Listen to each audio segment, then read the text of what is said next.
मैं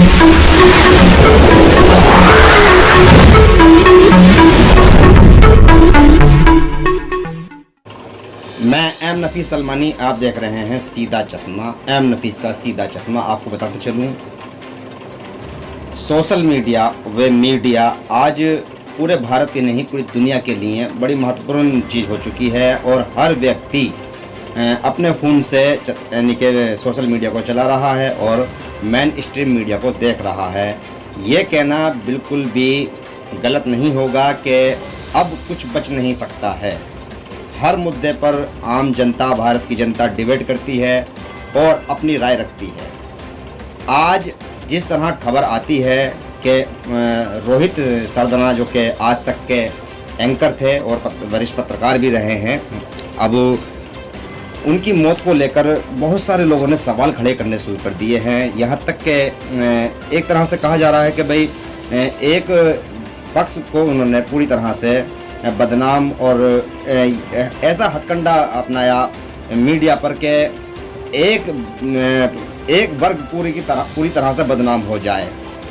कुछ लोग बदले की भावनाओं से भी ट्वीट कर रहे हैं, कमेंट्स कर रहे हैं, पोस्ट कर रहे हैं।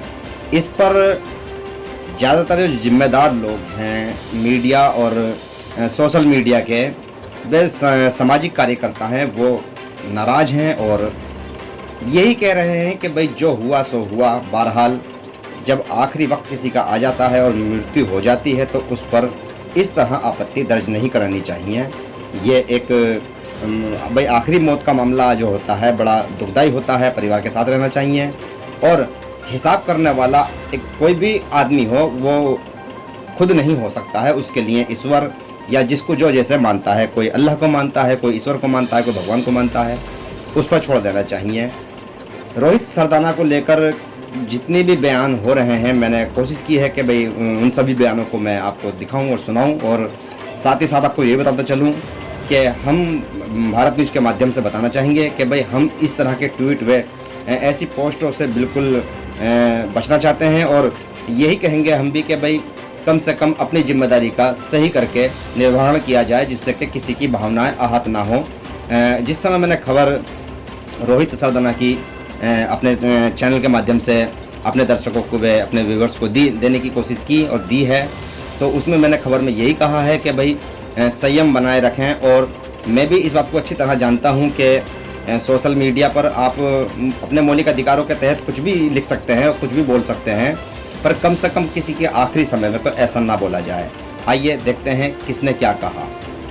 आज तक ने अपना स्टार एंकर खोया है, लेकिन उग्र हिंदुत्व ने अपना अघोषित प्रवक्ता सत्ताड़ा। रोहित सरदाना जिस भारत की पैरवी करते नहीं थकते थे, उसकी बदरंग तस्वीर एंकर की मौत पर भी दिखी। मशहूर दक्षिणपंथी पत्रकार रोहित सरदाना का कोरोना के चलते इंतकाल हो गया है। खबरों की माने तो रोहित को फिर संक्रमित थे। हालांकि कुछ रिपोर्ट्स में उनकी मौत की वजह हार्ट अटैक बताई जा रही है, लेकिन उनके पूर्व सहयोगी रहे मशहूर दक्षिणपंथी पत्रकार सुधीर चौधरी का ट्वीट रोहित के कोविड संक्रमित होने की पुष्टि कर रहा है। रोहित चंद घंटों पहले तक ट्विटर के जरिए लोगों को इलाज पहुंचाने में मदद करते हुए नजर आ रहे थे।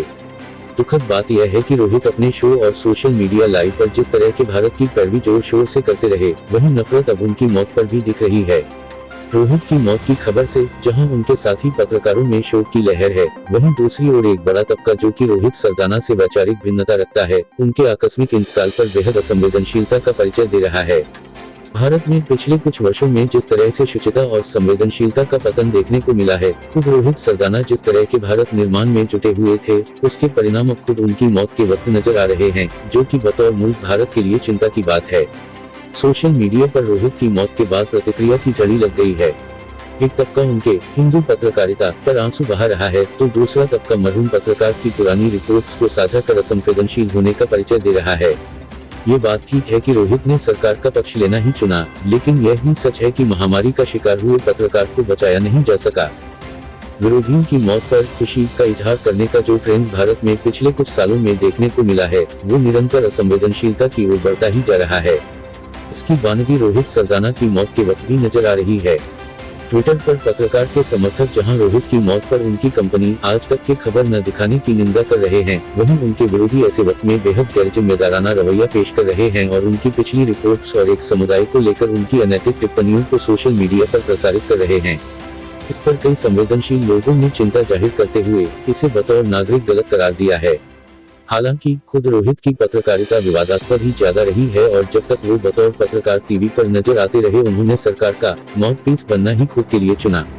ऐसा शायद उनके अखिल भारतीय विद्यार्थी परिषद ABVP से पुराने रिश्तों के चलते रहा हो, लेकिन बतौर पत्रकार उन्होंने अपनी जिम्मेदारियों के बजाय अपनी विचारधारा को ही जरिए पोसने का काम किया। रोहित की पत्रकारिता के चलते कई नागरिकों के लिए मुश्किल भी हुई होगी, इसमें भी कोई दो राय नहीं है। खासकर पिछले साल जब वो अपने सोशल मीडिया पर महामारी को गंभीरता से लेने के बजाय जमातियों की हंटिंग में मशगूल थे, उनकी खासी आलोचना भी हुई थी। इसके अलावा CAA-NRC मूवमेंट के दौरान शाहीन बाग में बैठे मुस्लिम आंदोलनकारियों के प्रति जिस ढंग से रोहित ने गैरजिम्मेदार रिपोर्टिंग को बढ़ावा दिया था, उसने भारतीय पत्रकारिता को गर्त में ही धकेलने का काम ज्यादा किया था। रोहित की पत्रकारिता पर नजर डालें तो वो न केवल पिछले कुछ समय में देश में चल रहे जन आंदोलनों का सार्वजनिक तौर पर मखौल उड़ाते हुए नजर आ रहे थे, बल्कि कई दफा सोशल मीडिया लाइव के दौरान एक खास समुदाय के प्रति उनकी नफरत भी साफ तौर पर नजर आती थी। एक वीडियो जो उनकी मौत के बाद सोशल मीडिया पर वायरल हो रहा है, उसमें वो एक मुस्लिम शख्स को पतली गली पकड़कर निकलने की बात कहते हुए सुनाई दे रहे हैं। बहरहाल, जब आज तक ने तो अपने स्टार एंकर की मौत पर अपने दर्शकों को सूचना देने के बजाय एग्जिट पोल दिखाना ज्यादा जरूरी समझा है, तब रोहित सरदाना की मौत पर दुख जाहिर करते हुए NDTV के पत्रकार रवीश कुमार ने लिखा, आज तक के एंकर रोहित सरदाना के निधन की खबर से स्तब्ध हूँ। कभी मिला नहीं, लेकिन टीवी पर देखकर ही अंदाजा होता रहा कि शारीरिक रूप से फिट नौजवान हैं। मैं अभी भी सोच रहा हूँ कि इतने फिट इंसान के साथ ऐसी स्थिति क्यों आई।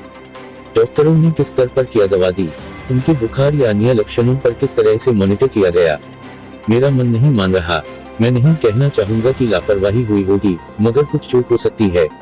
यह सवाल मैं केवल रोहित के लिए नहीं कर रहा हूँ, मैं अब भी इस सवाल से जूझ रहा हूँ कि घरेलू स्तर पर डॉक्टर लोग क्या इलाज कर रहे हैं, जिससे मरीज इतनी बड़ी संख्या में अस्पताल जा रहे हैं और वहाँ भी स्थिति बिगड़ रही है। रवीश आगे अपनी सोशल मीडिया पोस्ट में भारत में कोरोना महामारी की स्थिति पर चिंता जाहिर करते हुए लिखते हैं, कई जगहों से डॉक्टरों के बनाए फॉरवर्ड जा रहे हैं, जिनमें कई दवाओं के नाम होते हैं।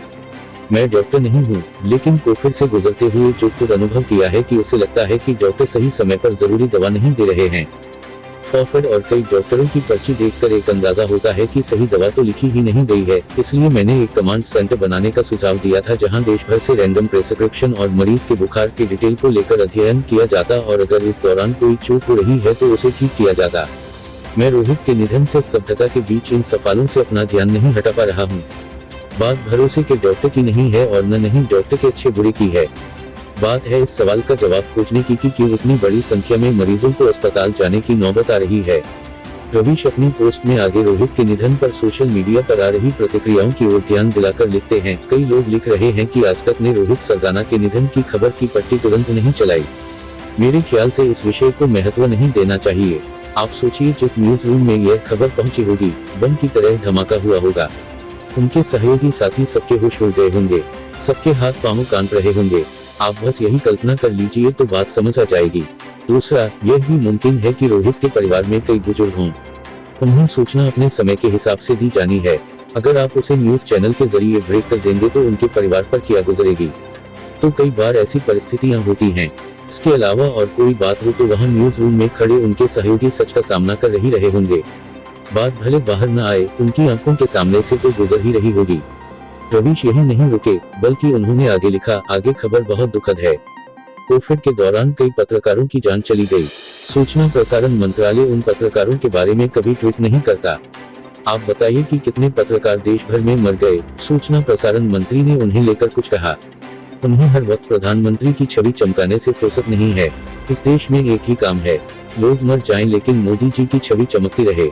आप लोग भी अपने घर में मोदी 20-20 फोटो लगा लें, रोज साफ करते रहें ताकि उनका फोटो चमकता रहे। उसे ट्वीट कीजिए ताकि उन्हें कुछ सुकून हो सके कि मेरी छवि घर घर में चमकाई जा रही है। आम लोगों की भी जान चली गई। प्रभावशाली लोगों को अस्पताल नहीं मिला, ऑक्सीजन नहीं मिला, वेंटिलेटर बेड नहीं मिला। आप माने या न माने, इस सरकार ने सबको फंसा दिया है।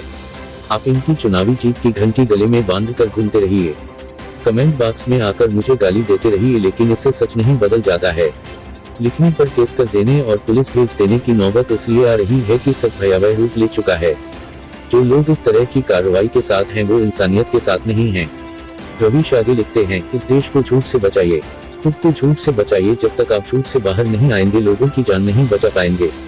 अब देर से भी देर हो चुकी है। धर्म हमेशा राजनीति का सत्यानाश कर देता है और उससे बने राजनीतिक समाज का भी। ऐसे राजनीतिक धार्मिक समाज में तर्क और तथ्य को समझने की क्षमता समाप्त हो जाती है। इसलिए फोर्टिस ग्रुप में रिश्तेदार अब भी सरकार का बचाव कर रहे हैं, जबकि उन्हें सवाल करना चाहिए था। अगर वे समर्थक होकर दबाव बनाते तो सरकार कुछ करने के लिए मजबूर होती। सरकार की आलोचना करते हुए उन्होंने इसी पोस्ट में आगे लिखा, अब भी सरकार की तरफ से फोटोबाजी हो रही है। अगर उससे किसी की जान बच जाती है तो मुझे बता दीजिए। जान नहीं बची, आंकड़ों को छिपा लीजिए, मत छापिए, मत छपने दीजिए। बहुत बहादुरी का काम है, बधाई। आप सबको डरा देते हैं और सब आपसे डर जाते हैं। कितनी अच्छी खूबी है सरकार की। घर घर में लोगों की जान गई है, वो जानते हैं कि कब कौन और कैसे मरा है। रोहित सरदाना को श्रद्धांजलि देते हुए रवीश ने भारत सरकार से रोहित के परिवार को 5 करोड़ का चेक देने की मांग भी की है, जो कि कई लोगों को गले नहीं उतर रही है। रोहित ना तो कोई मजदूर थे, न उनके सामने काम का ही संकट रहा। वो मोटी तनख्वाह पाने वाले उच्च मध्यम वर्गीय भारत का हिस्सा थे और ऐसे में 5 करोड़ रुपए की मांग एक पत्रकार के लिए करना लोगों के गले नहीं उतर रहा है। क्या रवीश को फिर से जूझ रहे बाकी भारतीयों के लिए भी इसी राशि की मांग करेंगे या फिर ये महज एक स्टंट भर था? अगर स्टंट नहीं था तब ये मांग और मुआवजा हर उस नागरिक के लिए मांगा जाना चाहिए जो गुजर चुका या फिर गुजरने की दहलीज पर जूझ रहा है। ये मुआवजा उस नागरिक के लिए भी मांगा जाए जिनके हाथों से काम छिन चुका है और वो जीते जी भुखमरी की कगार पर पहुंच गए हैं। खैर, रवीश कुमार ने अपनी पोस्ट के अंत में एक नोट भी पाठकों के लिए छोड़ा है, जिसमें वो लिखते हैं, जो लोग रोहित के निधन पर अनाप शनाप कहीं भी लिख रहे हैं उन्हें याद रखना चाहिए कि फर्ज इंसान होने का है और यह फर्ज किसी शर्त पर आधारित नहीं है। तो इंसान बनिए, अपनी भाषा में मानवता और इंसानियत लाइए। इतनी सी बात अगर नहीं समझ सकते तो अफसोस, विनम्र बनिए, इससे बड़ा कुछ नहीं है। किसी को पता नहीं है कि कौन किससे बिछड़ जाए। सारे झगड़े और हिसाब किताब फिजूल के हैं इस वक्त।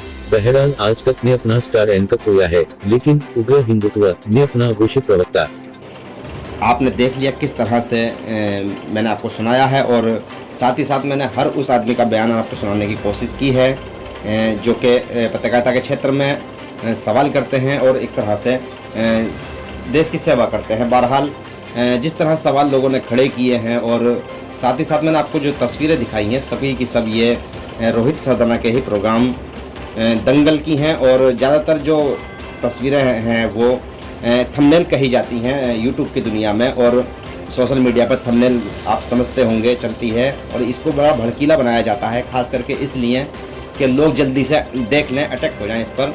और कहीं ना कहीं थंबनेल का बड़ा खेल होता है खबर को इधर से उधर करने के लिए। बहरहाल मैं आपको बताता चलूँ और ये भी बताता चलूँ आपको कि भाई जिसने भी ये कहा है, चाहे उसमें रवीश कुमार हो या रवीश कुमार के साथ साथ और भी बड़े पत्रकार हैं, सब ने एक ही बात कही है कि भाई अब इस तरह की कोई ट्वीट या कोई ऐसा संदेश ना दे जिससे कि भाई किसी की भावनाएं आहत हों। बहरहाल मेरा भी एक सवाल है कि साथ ही साथ जो कि मेन स्ट्रीम मीडिया में बैठे हुए पत्रकार हैं वो अच्छी तरह से इस बात को समझें और समझने के बाद में कोशिश ये करें कि किसी धर्म विशेष को और ख़ास करके राजनीतिक चंगुल से बाहर निकल के आएँ, किसी को टारगेट ना करें, राजनीतिक चंगुल से बाहर निकल के आएँ और देश की सच्चाई के लिए कार्य करें। हो सकता है कि हम बहुत ज़्यादा छोटे प्लेटफॉर्म से इस बात को बोल रहे हैं, पर हम ये समझते हैं कि प्लेटफॉर्म छोटा है, पर हाँ अगर सही करके सब लोग हो जाएंगे तो कहीं ना कहीं फ़ायदा आम जनमानस को होगा और एक तरह से कोई परेशान नहीं होगा। बहरहाल ये एक रहस्य की बात है, इस पर सवाल उठने चाहिए कि अचानक एक 42 साल का नौजवान कोरोना महामारी से कैसे चला गया, क्योंकि बहुत सी बातें भी आमने सामने निकल कर आ भी सकती हैं। देखते हैं आगे होता क्या है, बने रहिएगा मेरे साथ। मैं एम नफीस सलमानी आपको दिखा रहा था सीधे चश्मे में सीधी बात।